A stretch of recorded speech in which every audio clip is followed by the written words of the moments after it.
નમસ્કાર, સ્વાગત છે આપનું ડે સ્પેશિયલ કાર્યક્રમમાં. અને ડે સ્પેશિયલ કાર્યક્રમમાં આજે વાત કરીશું યુવાનોની, યુવાનોના જનૂનની, યુવાનોના એકતરફી પ્રેમની.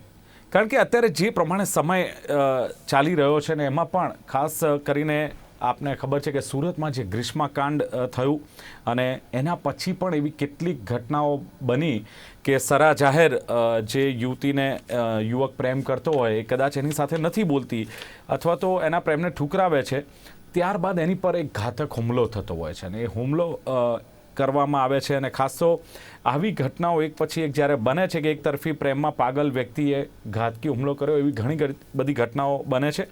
અને એક પાગલ પ્રેમીનું જુનૂન હોય છે અને જુનૂન પાછળ એક જ તર્ક હોય છે કે તું મારી નહીં તો કોઈની નહીં. આ જે એક તર્ક હોય છે, શહેરમાં ફરી એકવાર ગ્રીષ્મા વેકરિયા હત્યા જેવો એક કિસ્સો બનતા રહી ગયો.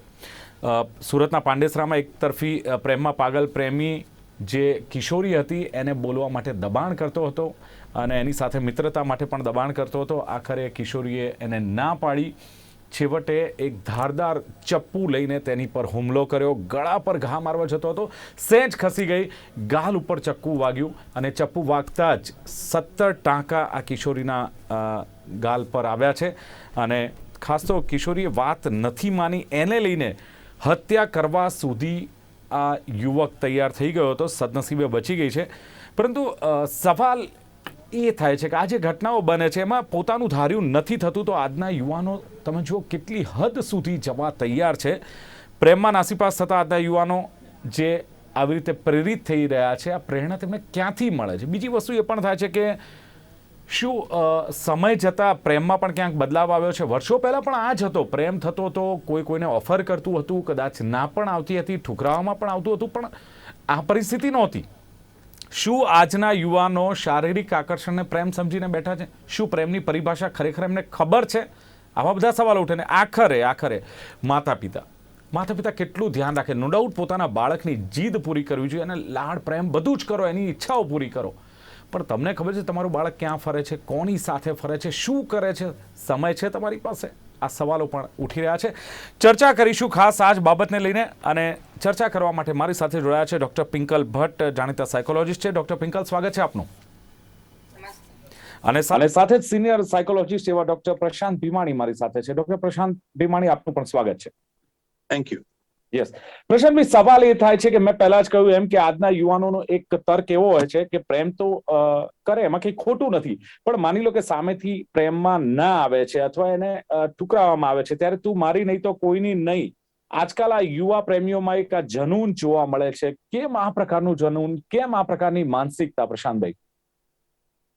કારણ એ છે કે દરેકને અત્યારે બધું જ ઇન્સ્ટન્ટ જોઈએ છે અને જે પ્રેમ પણ ઇન્સ્ટન્ટ જોઈએ છે, ઇન્સ્ટન્ટ તૂટી પણ જતો હોય છે, એમાં પણ કોઈ ડાઉટ નથી.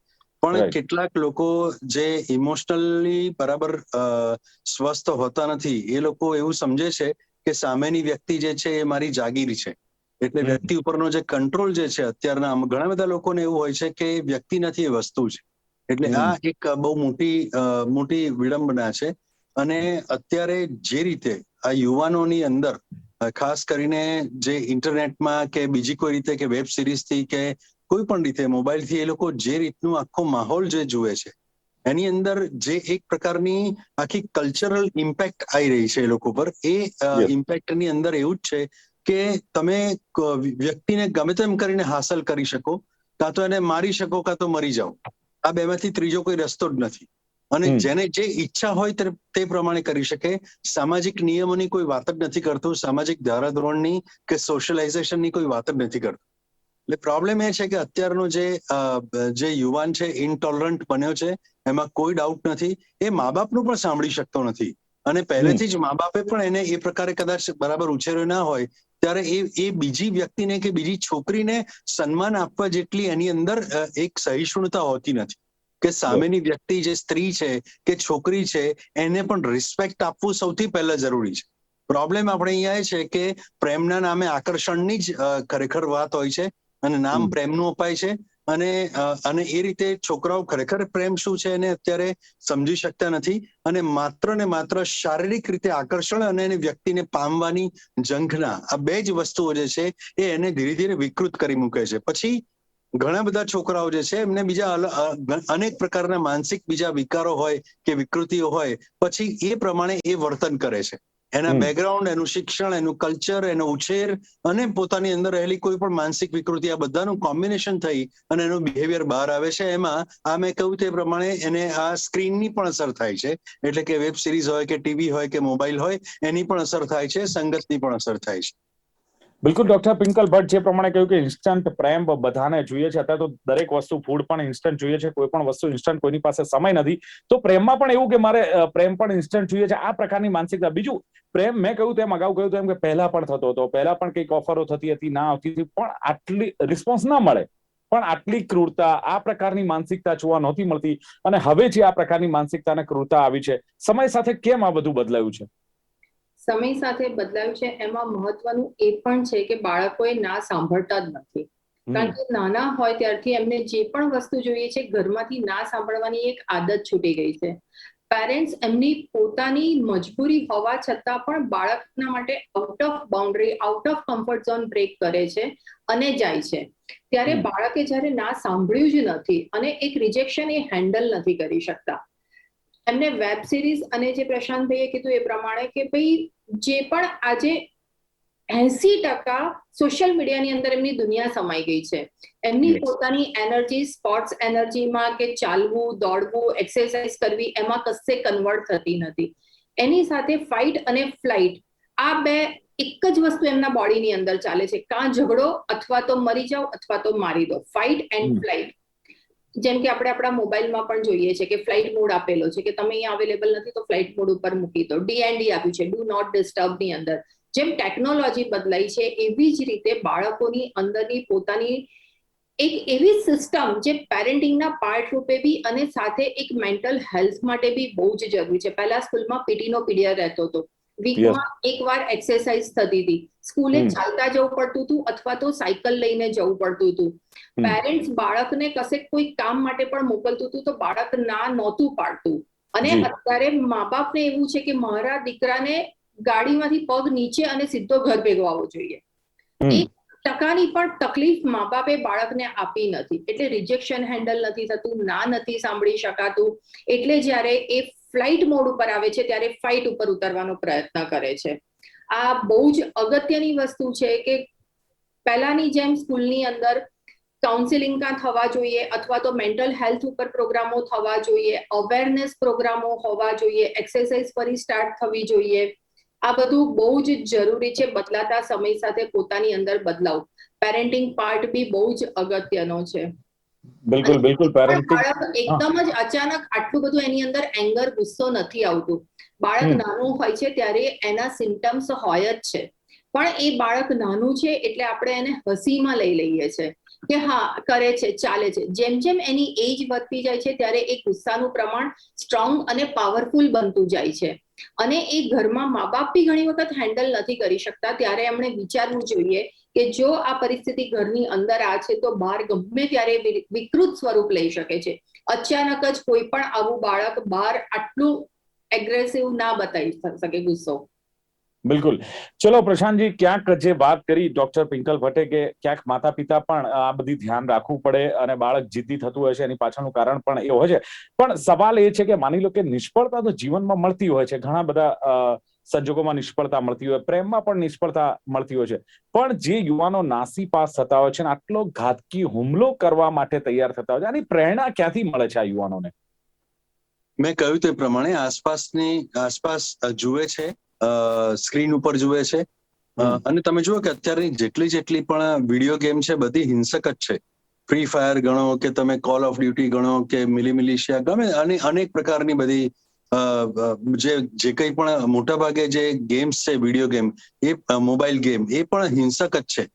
પ્રોબ્લેમ એ છે કે આવી હિંસાને એકબીજા મિત્રો વધારે પ્રોત્સાહન આપે છે કે તે આટલું માર્યું, મેં આટલું માર્યું, મેં આટલા પોઈન્ટ લીધા, તે આટલા પોઈન્ટ લીધા. અને આ પ્રકારે એક કઈ બાબતને પ્રોત્સાહન મળવું જોઈએ એ આપણે વિચારવાનું છે. આવી નેગેટિવ, નકારાત્મક અને કોઈ વાયોલેન્ટ વસ્તુને જ પ્રાધાન્ય અને પ્રોત્સાહન મળે છે. જેમ કે એ પ્રોત્સાહન તો ગેમ પોતે જ આપે છે કે તમે આટલાને મારશો તો તમને પોઈન્ટ મળશે. હવે સાયકોલોજીકલી સ્પીકિંગ આ જ વસ્તુ ત્યાં મૂળભૂત રીતે જ ખોટી છે કે ભાઈ તમે મારો ને પોઈન્ટ મળે, દેટ મીન્સ કે તમારે પોઈન્ટ મેળવવા માટે આગળ વધવું છે અને એના માટે કોઈને મારવું પડે, મારવા માટે હિંસા જોઈએ તમારે. અને જ્યારે એ છોકરાઓ જ્યારે એ ગેમ રમતા રમતા કોઈને મારે છે ત્યારે તમારે ખરેખર છે ને એનો વિડીયો ઉતારવો જોઈએ અને એ લોકોને જોવા જોઈએ કે એ લોકો જ્યારે મારતા હોય છે ત્યારે એ લોકોના ફેશિયલ એક્સપ્રેશન પણ ચેન્જ થઈ જાય છે. એ લોકો પણ આમ જાણે મારવાની એક રિયલમાં મારતા હોય એટલો ગુસ્સો એ લોકોના ફેસ પર દેખાય છે. તો આ બધી વસ્તુઓ જે છે એ દર્શાવે છે કે આ દમિત ગુસ્સો જે છે બહાર આવી રહ્યો છે. અને બીજું કે સામે સ્ક્રીનમાંથી પણ એ જ મળી રહ્યું છે. એટલે વિષચક્ર જે છે એ પતતું જ નથી, બંધ જ થતું નથી. બીજું કે આસપાસના જે એમના મિત્રો હોય છે કે એના જેવા લોકો હોય છે એમાં એ પોતે રોફ જમાવવા માટે, પ્રભાવ પાડવા માટે પણ આવું બધું કરે છે અને પોતે કહી દે છે કે તું આવું કરીશ તો હું આવું કરી નાખીશ, એવું કહી પણ દે છે. પછી એના કોન્સિક્વન્સીસ વિશે એને ખબર નથી હોતી કે આગળ શું થઈ શકે, એ વિશે વિચારતા નથી, કારણ કે એનું જ્ઞાન કોઈ આપેલું હોતું નથી. એનું જ્ઞાન ખરેખર આપવું જરૂરી છે. અવેરનેસના કાર્યક્રમો થવા જરૂરી છે કે જો આ ફેનિલની વાત છે, બરાબર, તમે એને આપણે એનો વાત પતી ગઈ પછી આપણે ભૂલી ગયા, પછી બીજો કિસ્સો થયો ત્યારે આપણે ડિસ્કસ કરીએ છીએ. પણ હું એવું ઈચ્છું છું ને હું એવું માનું છું કે રેગ્યુલર આ વિષયના જાગૃતિ માટેના જે સેમિનાર છે કે વર્કશોપ છે કે એ પ્રકારનું કંઈ ને કંઈ કાર્યક્રમ કે કાર્ય થવું જ જોઈએ. તો જ લોકોની અંદર સતત એ પ્રકારે જાગૃતિ રહે કે ભાઈ પેરેન્ટિંગનો મહત્વનો પ્રોબ્લેમ છે. એક વાત જે સિમ્ટમ્સની આવી કે નાનપણથી કદાચ મા બાપને ખ્યાલ આવી જવો જોઈએ કે આ બાળક જીદ્દી છે, કે કેવી રીતે ખબર પડે કે આ બાળક મોટું થઈને કદાચ આ પ્રકારની પ્રવૃત્તિ કરી શકે છે, અથવા જાણ્યા પછી એને કઈ રીતે એનો ટ્રેક બદલવો જોઈએ અથવા પ્રયત્ન કરવો જોઈએ કે જેમાં એની પર થોડો કંટ્રોલ રહે આ બાબતમાં? It's a very good question. કે નાના બાળકો છે એ જ્યારે ઘણી બધી વખત કેટલાક લોકો છે એમને હાઇપર એક્ટિવની કેટેગરીમાં મૂકી દે છે, કેટલાક લોકો એમને લર્નિંગ ડિસઓર્ડરની કેટેગરીમાં મૂકી દે છે, કેટલાક લોકો માત્ર તોફાની છે એવું કહીને મૂકી દે છે. પણ બાળક જે છે ને એ ડાયગ્નોસિસ પોતાની રીતે લઈને આવતું નથી કે ભાઈ મને આ જ છે, એવું નથી. જેમ શારીરિક રોગો છે, માનસિક રોગોનું ડાયગ્નોસિસ બહુ એટલું એક્ઝેક્ટ પરફેક્ટ કરવું અઘરું હોય છે ઘણી બધી વાર. તો એવા સંજોગોમાં બાળકને ઓળખવા માટે જો બાળકની અંદર જીદ વધી ગઈ હોય, ચીડિયાપણું વધી ગયું હોય, જો બાળક આખો દિવસ તમારાથી દૂર રહેતું હોય, એ બરાબર યોગ્ય સમયે જમતું ના હોય, રૂમમાં પોતાની જાતને બંધ કરીને બેસતું હોય, રાત્રે જાગતું હોય ને દિવસે સૂતું હોય અને અમુક જ મિત્રો સાથે કોન્ટેક્ટમાં રહેતું હોય, તો આ બધા જે લક્ષણો જો તમને આ દેખાતા હોય તો તમારે તાત્કાલિક એને સારવાર માટે લઈ જવું જોઈએ અને સમજાવવું જોઈએ. અને એની સાથે સૌથી પહેલા તો વાત કરવી જોઈએ કે બેટા તું કેમ આવું કરે છે, અને વાત કરવી જોઈએ. જ્યારે હું કહું છું ત્યારે એને પોલીસ બનીને એને પૂછપરછ કરવાની જરૂર નથી, પણ એની સાથે પ્રેમથી સરસ રીતે કોમ્યુનિકેટ કરવું જોઈએ અને એને સમજાવવું જોઈએ કે ભાઈ આપણે અંદર એને વધારે સારી રીતે મજા કેવી રીતે આવે, માત્ર સ્ક્રીનમાંથી જ આવશે અથવા તો કોઈ એડિક્શનથી જ આવશે એવું નથી. બીજી ઘણી બધી વસ્તુઓ છે કે જેમાંથી એને મજા આવશે.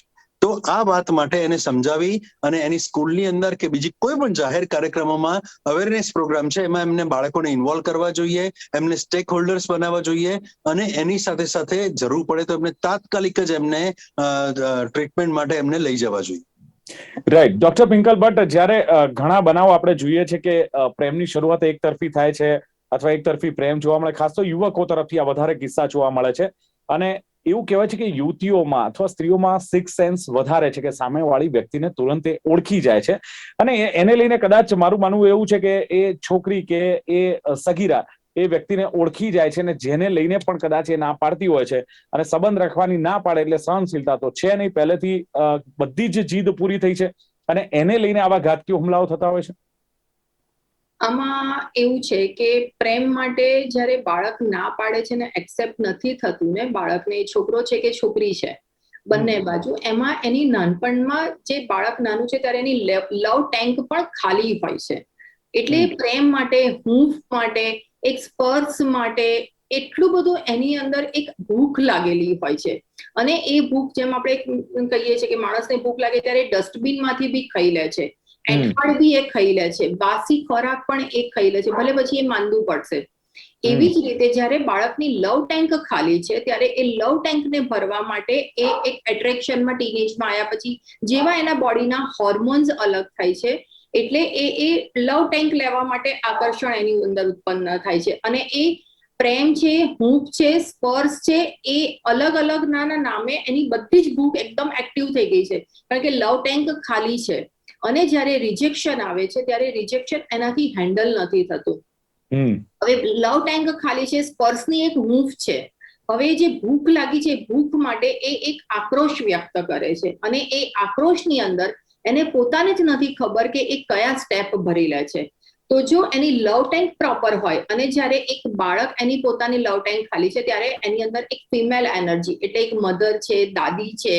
જ્યારે એક દીકરાને ફિમેલ એનર્જી ઘરની અંદરથી લવ ટેન્કમાં મળી રહે અને દીકરી છે તો એને એક ફાધર એનર્જી એટલે કે ફાધર છે, કાકા છે, બ્રધર છે, તો આ બધા પાસેથી જ્યારે મેલ અને ફિમેલની એનર્જી પ્રોપર લવ ટેન્કની અંદર મળી રહે છે ત્યારે આવા એટ્રેક્શનની અંદર રિજેક્શન લોકો હેન્ડલ કરી શકે છે. પણ જ્યારે ફિમેલને મેલ એનર્જી અને મેલને ફિમેલ એનર્જી બંનેને સ્પર્શ હૂંફ નથી મળતો, લવ ટેન્ક ખાલી છે, ત્યારે આ એનર્જી એકદમ આક્રોશ ઉપર આવી જાય છે. એટલે એ પ્રેમના નામે, કારણ કે કોઈક એક સ્ટેપ તો લેવું પડશે ને, કંઈક નામ તો આપવું પડશે. હવસનું નામ નહીં અપાય, મને એક સ્પર્શ જોઈએ છે નહીં અપાય, મારી સાથે કોઈ સંવાદ કરે, વાતો કરે, એક બેસીને હાથમાં હાથ લઈને એને પૂછે કે તને શું જોઈએ છે. અને જ્યારે એ પ્રેમ માટે આગળ વધે છે, ઘરની બહાર કોઈ છોકરીને પ્રપોઝ કરે છે, એ પહેલા એને ઘરમાં પણ પ્રેમ માટે બહુ બધા તડફડિયા મારી દીધા હોય છે, એનું વર્તન બી બહુ બધું ખરાબ થતું હોય છે, પણ એને એટલું બધું ઇગ્નોર કરવામાં આવે છે. ત્યારે બહાર જ્યારે એ પ્રેમ માટે પ્રપોઝ કરે છે પ્રેમના નામે, અને ત્યાં પણ એને ઇગ્નોર થાય છે, એટલે એ રિજેક્શન બધું જ ભેગું થઈને એ આક્રોશ એ છોકરી ઉપર વ્યક્ત થાય છે. ડોક્ટર પ્રશાંત ભીવાડી, કયા પ્રકારના કિસ્સા આવતા હશે? આપની પાસે પેરેન્ટ્સ પણ લઈને આવતા હશે કે મારો દીકરો કે દીકરી એક તરફી પ્રેમમાં છે, બહુ જ સમજાવ્યું પણ નથી ફરક પડતો. બીજી બાજુ એ છે કે જેને તમે પ્રેમ કરતા હોય એની પર હુમલો તો ન જ કરી શકો, એમાં આટલો ઘાતકી હુમલો તો ન જ કરી શકો. હવે આને પ્રેમ સમજવો કે શું? આપે કહ્યું તેમ શારીરિક આકર્ષણ છે. આજના યુવાનો શું ખરેખર પ્રેમને નથી સમજી શકતા? આવા કિસ્સા પણ આવતા હશે કે મા બાપ પણ હેરાન હશે. શું કહેશો? આ જે છે એ પ્રેમ નથી, પોઝેશન છે. માત્ર જે છે એક પામવાનો આનંદ જ છે કે વસ્તુ નાનપણમાં જેમ રમકડું જોઈતું હતું એમ મોટી ઉંમરે કોઈ વ્યક્તિ જોઈએ છે, અને એ વ્યક્તિ જે છે ના મળે ત્યાં સુધી એ વ્યક્તિ જે છોકરો છે એ જીદ કર્યા કરે. આ છોકરો અને છોકરી બંનેને લાગુ પડે છે. ભલે આની અંદર છોકરો મારે છે છોકરીને, એક કિસ્સો અલગ છે, પણ ઘણી બધી વખત જ્યારે એક તરફી પ્રેમની આપણે જે વાત કરી કે પ્રશ્ન પૂછ્યો, એનો જવાબ એ છે કે જે મારી પાસે જે આવતા કેસીસ હોય છે એમાં ખાસ કરીને એ લોકો એટલા બધા, કાં તો એ પ્રેમીએ ના પાડી હોય સામેવાળાએ, એટલે એટલા બધા ડિપ્રેશનમાં આવી જાય છે કે મને ના કેમ પાડી, એટલે ગિલ્ટ થાય છે એને કે મેં એને કેમ એની પાછળ આટલો બધો સમય બગાડ્યો, એનું ગિલ્ટ પણ થાય છે. અને એના વિચારોમાંથી એ મુક્ત થઈ શકતી નથી એ વ્યક્તિ, એટલા માટે એને મુક્ત પણ થવું હોય છે જૂના પ્રેમમાંથી. અને ઘણી બધી વખત એવું થાય છે કે જૂના પ્રેમમાંથી નીકળવા માટે એ નવી કોઈ પણ જગ્યાએ ઇન્વોલ્વ થઈ જાય છે. એમાં કશું જોતી નથી વ્યક્તિ કે સામેવાળું કોણ છે, કેવું છે. ત્યાં આગળ પણ એના જ પ્રશ્નો આવશે કે કેમ, એવું કંઈ જોયા વગર જે કહેવાય છે રિબાઉન્સ રિલેશનશિપની અંદર ઇન્વોલ્વ થઈ જાય છે. બીજું એ થાય છે કે આ લોકો જે છે એ જો સહન નથી કરી શકતા તો પોતે આપઘાતની ધમકી આપે છે. આ આપઘાતની ધમકી આપે એ ઉપરાંત ઘણી બધી વખત કેટલાક લોકો એવા હોય છે કે જે સેલ્ફ હાર્મ કરે છે, પોતાના હાથ ઉપર જ જે છે એ બ્લેડથી ચીરા પાડે અથવા બીજી કોઈ પણ રીતે પોતાની જાતને નુકસાન કરવાનો પ્રયાસ કરે, ભીત ઉપર માથું અથડાવે અથવા ઘરમાં તોડફોડ કરે, કોઈ પણ રીતે ગુસ્સો અભિવ્યક્ત કરે છે, કાં તો બીજા પર કાં તો પોતાની જાત ઉપર. એટલે આવા કિસ્સાઓ બહુ જ હોય છે. અને આવા કિસ્સાઓમાં મોટે ભાગે આ લોકો કોઈને કોઈ નશાની લતે ચડી જતા હોય છે. અને મેં કહ્યું તેમ કાં તો કોઈ બીજા કે ત્રીજા સંબંધની ઉપર ચડી જતા હોય છે. અને પછી સામેવાળી વ્યક્તિ પણ જો એવી નીકળે, માની લો કે આને એવું થયું છે સામેવાળાને પણ એવું થયું છે, તો એ બંને જણા એબનોર્મલ વ્યક્તિ ભેગા થઈ અને પછી એ એબનોર્માલિટીને વધારતા જાય છે. એટલે એ બીજો પણ જતો રહે, પછી ત્રીજી વ્યક્તિ આવે, અને એમ આખું આ ચક્ર ચાલ્યા જ કરતું હોય છે. અને એનો અંત નથી આવતો, કારણ કે એ લોકો બેઝિકલી એને સોલ્વ કરતા નથી, એ પ્રોબ્લેમને સોલ્વ કરતા નથી, અને અંદરથી પ્રેમની આખી વાતને ખરેખર સમજતા નથી, અને માત્ર શારીરિક રીતે એક કંટ્રોલની જ વાત આની અંદર હોય છે, બીજું કશું નથી. અને મનથી ભૂલી શકાતું નથી. જ્યારે કોઈ વ્યક્તિ એવું કહે ત્યારે પણ એને ઇમોશનલ મેનેજમેન્ટની જરૂર હોય છે, એમાં પણ કોઈ ડાઉટ નથી. એટલે બંને રીતે ઘણી બધી વખત શારીરિક આકર્ષણ પણ ભૂલી શકાતું નથી અને માનસિક ડિપેન્ડન્સી પણ ભૂલી શકાતી નથી. એટલે આ બંને રીતે એ લોકોને ટ્રીટમેન્ટ આપવી જરૂરી હોય છે. બિલકુલ. ડોક્ટર પિંગલ ભટ્ટ જે કહ્યું કે સહનશીલતા આજના યુવાનોમાં કે યુવતીઓમાં જોવા નથી મળતી. ખાસો આ લોકો એમ માને છે આઈ એમ સમથિંગ, હું કંઈક છું એવું માને છે, અને હું ઈચ્છું એ થવું જ જોઈએ, ન કેમ થાય. પ્રશાંતજીએ પણ કહ્યું એમ કે મને કેમ ના પાડી.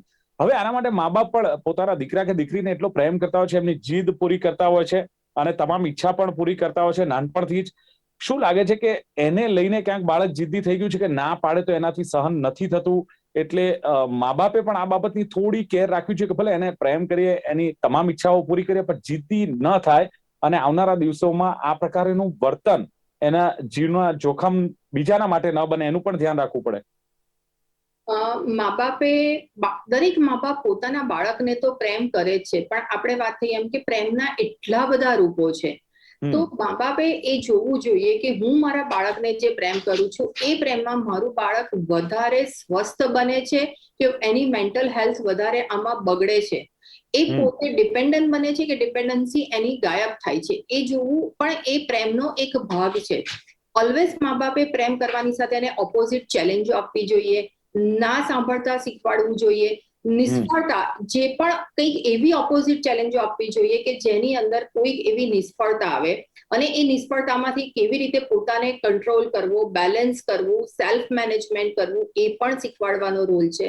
સાથે એ જે બાળકને એક પ્લાન્ટ પણ આપવો જોઈએ કે એ પ્લાન્ટનું નર્ચરિંગ કરે, એને પાણી આપવાનું, કેટલું વધારે પાણી પડી જશે તો મુરઝાઈ જશે, તાપ કેટલો આપવાનો, વધારે જો તાપ હશે તો પણ પ્લાન્ટ મુરઝાઈ જશે. એક નર્ચરિંગ પણ બાળકને નાનપણથી શીખવાડવું જોઈએ.